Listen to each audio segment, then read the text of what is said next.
Family helps each other. Why are you so ungrateful? Dad yelled when I refused to pay their mortgage. I moved out that night. 3 months later, they were desperate. I stood there, gripping the edge of the kitchen counter, my father's voice still echoing in my ears. Family helps each other. Why are you so ungrateful? The words were thick with accusation, his face red with fury. My mother sat at the table, arms crossed, lips pursed in silent agreement. They had asked, no, expected, me to cover their mortgage this month. Again. It wasn't a question. It wasn't even a plea. It was a demand. I had heard this speech 100 times before. Ever since I got my first real paycheck, they treated me like a second income, a safety net they never planned for themselves. First, it was small things, groceries, a bill here or there. Then car repairs. Then vacations. And now? Now, they wanted me to save their house. I clenched my jaw, my chest tight. I'm not doing this anymore, I said, my voice steady. I have my own life. My own bills. My father scoffed. Your life? You live alone, you have no wife, no kids, what do you need all that money for? We raised you, we sacrificed for you, and now when we need you, you turn your back on us? I almost laughed at that. Sacrificed for me? They never helped with college. Never supported my dreams. Every extra dollar I had ever made had been funneled back into their never-ending needs. And now I was the selfish one? I exhaled through my nose. I won't do it. You need to figure this out yourselves. The silence that followed was deafening. Then my father slammed his fist on the table. Fine. If that's how it's gonna be, get out. If you can't be part of this family, then don't bother staying in this house. I stared at him, waiting for my mother to say something, to soften the blow. But she just looked away, as if I had already ceased to exist in her mind. A strange calm washed over me. Okay, I said simply. And I walked upstairs to pack my bags. I packed quickly. Years of being treated like a walking ATM had already prepared me for this moment. I had my own place, a modest apartment I had been renting for a while, just in case. I guess, deep down, I had always known this day would come. As I shoved clothes into my suitcase, I could hear my parents whispering downstairs. My dad's voice was still heated, but now it was hushed, like he didn't want me to hear. My mother's voice was softer, but there was no urgency, no desperation, no regret. They didn't think I'd actually leave. They thought I'd cave like I always had. I zipped up my suitcase, grabbed my work laptop, and took one last look at the room I grew up in. It was funny, really. This house, this place they were so desperate for me to save, had never truly felt like home. When I walked downstairs, my father was standing by the door, arms crossed, still furious. My mother was beside him, arms wrapped around herself like she was the victim. You'll regret this, she said, shaking her head. I gave a small shrug. Maybe. But at least I'll finally know what it feels like to live for myself. My dad scoffed. You're turning your back on family. No, I said calmly. I'm just done being used. Then I walked out. I half expected them to stop me. To call my name, to tell me I was overreacting. But they didn't. They just let me go. And as I drove away, I realized something. For the first time in my life, I was free. I didn't cry. I didn't second-guess myself. I didn't even feel that pang of guilt that usually came after standing up to my parents. Instead, I felt relief. The drive to my apartment was quiet, almost peaceful. No angry texts. No missed calls. Just silence. It was almost disappointing. I thought they'd at least put up a fight, try to reel me back in. But no. They really thought I'd come crawling back on my own.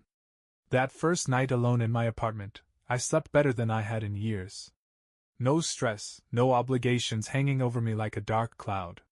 When I woke up, I made coffee, sat on my small balcony, and actually enjoyed the morning without worrying about how much money I'd have to send my parents this week. And that was when it truly sank in. For the first time in my life, every single dollar I made was mine. I spent the next few weeks catching up on my own life. I finally bought new work clothes instead of re-wearing the same worn-out button-ups. I upgraded my car, a practical, used sedan, but still better than the junker I'd been driving while paying for my parents' luxuries. I started going to the gym, focusing on my health. Most importantly, I saved. Without my parents draining my bank account, my savings account actually started to grow. I saw numbers I never thought I'd see. And then, 3 months later, the call came. I was at work when my phone buzzed. I glanced at the screen. Mom. I almost let it go to voicemail. Almost. But curiosity got the best of me. I answered with a simple, "Hello? Sweetheart." My mother's voice was different, high-pitched, frantic. "We need to talk. It's important." I leaned back in my chair. "What's going on?" A pause. Then, in a much quieter voice, she said, "We're in trouble." I smirked to myself. Here it comes. "What kind of trouble?" I asked, feigning concern. She let out a shaky sigh. "The house. We're—" She hesitated, then forced the words out. "We're losing it." I closed my eyes for a moment, soaking in the irony. They had called me ungrateful. Selfish. They told me to leave because I wouldn't keep bailing them out. And now? Now they were desperate. "We fell behind on payments," she continued. "Your father, he thought we could catch up, but you kept spending." I finished for her. "Didn't you?" Silence. I knew exactly what had happened. My parents had lived irresponsibly for years, treating my money as their safety net. When I left, that net disappeared, and instead of cutting back and budgeting, they had continued their old habits. Vacations. Shopping sprees. Expensive nights out. And now? Now they had nothing. "Listen, honey," she said, her voice suddenly softer, the same fake sweetness she always used when she wanted something. "We just need a little help. If you could lend us some money, just this one time, we can fix this. We can put everything behind us and be a family again." I almost laughed. Just this one time? That's what they had said the first time I covered their bills. And the second. And the 100th. I leaned forward, my voice calm and even. "You mean like how I asked for help, and you threw me out?" "That was different," she said quickly. We were upset, we didn't mean it." "Yeah?" I said. "Well, I did." Her breath hitched. "John, please. We're going to lose the house." I glanced at my bank app, at my steadily growing savings. I could afford to help them. I could have written them a check that same day and made all their problems disappear. But why should I? I thought about all the times they made me feel guilty for wanting my own life. The years of sacrifices, the vacations they took while I worked overtime just to pay their bills. The way my father had looked me in the eye and told me I wasn't part of the family if I didn't pay up. So I smiled. "That sounds like a you problem, Mom," I said. Then, before she could respond, I hung up. And I swear, that moment felt better than anything money could buy. The calls didn't stop. After I hung up on my mother, she called again. And again. Then came the texts. At first, they were pleading. "Mom, John, please. Call me back. We can fix this. Mom, your father is stressed out, and I don't know what to do. Just help us this one last time." Then the guilt trips. "Mom, I raised you. I sacrificed for you. How can you turn your back on us? Dad, you're acting like a selfish brat. We gave you everything, and this is how you repay us?" I ignored every single one. Then, after 2 days of silence, my father called. Unlike my mother's desperate, syrupy pleading, his voice was cold, controlled. "You think you're proving a point?" he said. "You're just showing us how ungrateful you are." I smirked. "I don't think I'm proving a point, Dad." "I know I am." He exhaled sharply. "We're going to lose the house, John. Your mother is beside herself. If that happens, what are we supposed to do?" "You figure it out," I said, mirroring the same dismissive tone he had used on me 3 months ago. "Just like I had to." His voice turned sharp. "You think you're better than us now? Just because you have some money saved up?" "No," I said calmly. I just think I'm done being used. There was a long silence on the other end of the line. I could almost hear him grinding his teeth. This isn't over, he finally muttered, then hung up. I smiled to myself. Oh, but it was. Over the next month, I watched from the sidelines as everything fell apart for them. First, they tried to borrow money from relatives. But without me covering their bills, everyone quickly realized just how irresponsible they had been. No one wanted to lend them a dime. Then they tried selling off furniture and valuables, but it barely made a dent in what they owed. By the time the foreclosure notice was official, my mother sent one last, desperate message. Mom, we have nowhere to go. Please, John. We're still your parents. I didn't respond. Instead, I did something even better. I bought their house at auction. I had been keeping an eye on the foreclosure process, and when it finally went up for auction, I made my move. With the money I had saved, money that would have been gone if I had kept bailing them out, I placed a bid. And I won. It was the ultimate full-circle moment. The house that they had kicked me out of, the house they had demanded I pay for, was now mine. And I had no intention of letting them live in it. The day the house was officially mine, my parents showed up at my apartment. I opened the door to see my mother in tears, my father looking more defeated than I'd ever seen him. They looked exhausted, like the weight of their own failures had finally caught up to them. We have nowhere to go, my mother whispered. I leaned against the doorframe, arms crossed. That's not my problem. My father glared at me, but he was too beaten down to argue. Instead, my mother stepped forward, trying one last time. John, please, she said, voice trembling. Family helps each other. I tilted my head, pretending to consider her words. Then I smiled. You're right, Mom. Family does help each other. Hope flickered in her eyes. Then I leaned in, my voice dropping to a whisper. So help yourselves, like I had to. And with that, I shut the door in their faces. For the first time in my life, I wasn't their safety net. And it felt incredible. I half expected them to start banging on the door, screaming like they had every right to demand my help. But they didn't. For the first time, my parents had nothing left to say. I watched from the window as they stood there for a few minutes, as if waiting for me to change my mind. My mother wiped her eyes. My father shook his head in disbelief. Then, without another word, they walked away. I didn't feel guilty. Not even a little. For years, I had been their crutch, their personal ATM, their last resort. And now, they had to face the reality they had created. That night, I slept better than I ever had before.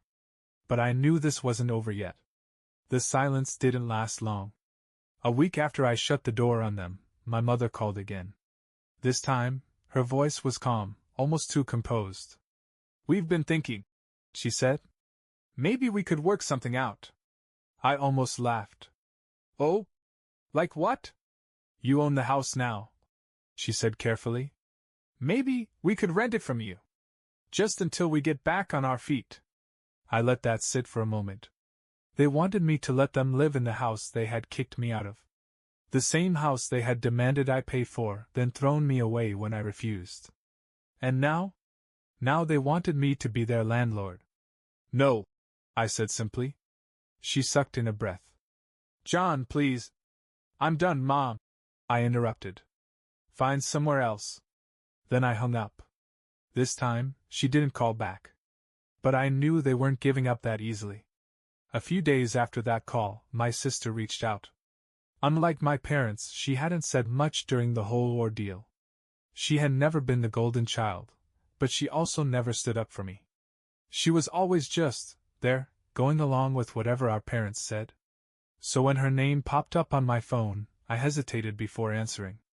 Hey, she said. Her voice was cautious, like she knew I wouldn't want to hear from her. I sighed. What do you want? I wanted to talk, she said. Mom and Dad are staying in a motel. They don't have much money left. I stayed silent, waiting. They're scared, John. They don't know what to do. I almost laughed. They're scared? That was rich. Where was this sympathy when they were throwing me out like I was disposable? She must have sensed my thoughts because she quickly added, "Look, I'm not saying what they did was right. But they're still our parents." I shook my head. No. They were parents to you. To me? I was a paycheck. That's not fair, she mumbled. I clenched my jaw. You sat there and watched it happen. You never once told them they were wrong. She didn't have a response for that. Finally, she exhaled. They don't have anywhere to go, John. I'm just asking you to. No. Silence. I let out a slow breath, calming myself before continuing. I get that you feel bad for them. But I don't owe them anything. They made their bed, and now they have to lie in it. She didn't argue. Instead, she sighed again, this time sounding more resigned than before. I don't want this to destroy our family completely. That made me pause. I had spent my whole life being the one who fixed things. The one who made sure everyone else was okay, even at my own expense. But this wasn't my burden to carry anymore. I had walked away once. And I wasn't about to turn back now. I guess that's up to them, I finally said. Then, before she could say anything else, I ended the call. I didn't hear from her again. And for the first time, I realized something. I wasn't losing my family. I was finally free from them. Weeks passed, and my parents seemed to disappear. No more calls. No more guilt trips. No more desperate attempts to manipulate me. I assumed they had finally figured something out. Maybe they found a smaller place. Maybe they begged one of my relatives for help. Either way, I didn't care. Then, one evening, I got a text from a neighbor near my parents' old house. Neighbor, hey, I saw your folks outside the house today. Thought you should know. I frowned. That didn't make sense. They had no reason to be there anymore. The house was mine now. Curious, I drove over. As I pulled up, my stomach tightened. My parents were standing in the driveway, staring at the house like they were still trying to claim ownership over it. My father's hands were on his hips, my mother wiping at her eyes. I rolled down my window. What are you doing here? They turned to face me, startled. My mother took a hesitant step forward. We just wanted to see it one last time, she murmured. This house, it meant so much to us. I nearly laughed. Now it meant something to them? Not when they spent years living recklessly, assuming I would always pick up the pieces? Not when they threw me out the second I refused to be their personal bank? I stepped out of the car, crossing my arms. You didn't care about this house when you thought I'd pay for it. You only care now because you lost it. My father scowled, but he looked tired. Older. Like the weight of everything had finally caught up to him. We screwed up, he muttered, barely able to get the words out. All right? Is that what you want to hear? I tilted my head. I don't want to hear anything from you. I just want to make sure you're not stupid enough to try anything. My mother flinched. We wouldn't. I held up a hand. Good.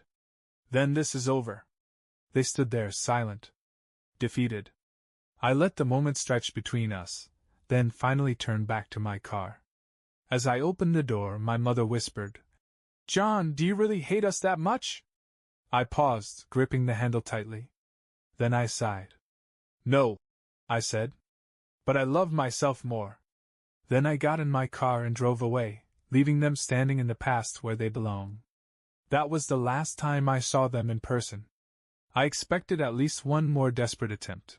Maybe another phone call, maybe my mother showing up at my apartment, crying about how she had nowhere to go. But it never came. Instead, I heard everything secondhand. My aunt, the only relative I still spoke to, called me a few weeks later. I just got off the phone with your mom, she said. They're staying at some rundown motel. Your dad's been looking for work, but well, you know how he is. Yeah. I knew. He had never been one to work hard when there was an easier option, like getting me to pay for everything. They wanted me to ask you if there's anything you'd be willing to do, she added carefully. I sighed. I've already done everything. It's their turn. My aunt was quiet for a moment, then she chuckled. You know, I think they're finally realizing that. I smirked. Took them long enough. She hesitated before speaking again. I don't think they ever thought this would happen, John. I think they assumed you'd always give in. I nodded, already knowing she was right. My parents had never planned for the future because, in their minds, I had always been the future. But that wasn't my role anymore. I hope they figure things out, I said, meaning it. But I'm not their solution. My aunt sighed, but there was no judgment in it. Just understanding. I get it.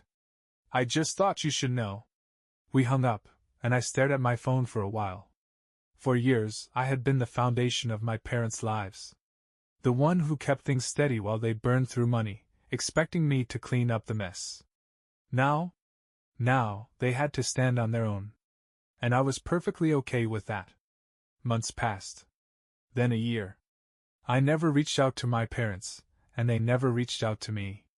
Maybe they were too ashamed. Maybe they were too stubborn. Either way, I didn't care. In that time, my life flourished in ways I never imagined. Without them draining my bank account, I finally bought my first home, a place that was mine, not something I was forced to save for someone else. My savings continued to grow. I traveled. I invested in things that mattered to me. For the first time in my life, I was living for myself. And I never once looked back. I heard from my aunt every now and then. My parents had bounced around different motels, relying on distant relatives who eventually got tired of their excuses. My father struggled to keep a steady job. My mother, once so confident that they would always have a safety net, had finally learned what it felt like to be abandoned.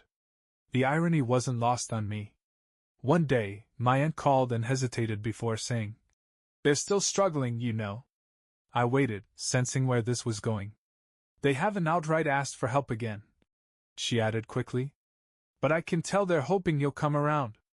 I chuckled. "Then they're in for a long wait." My aunt sighed, but she didn't argue. She knew. They had made their choice. Now they had to live with it.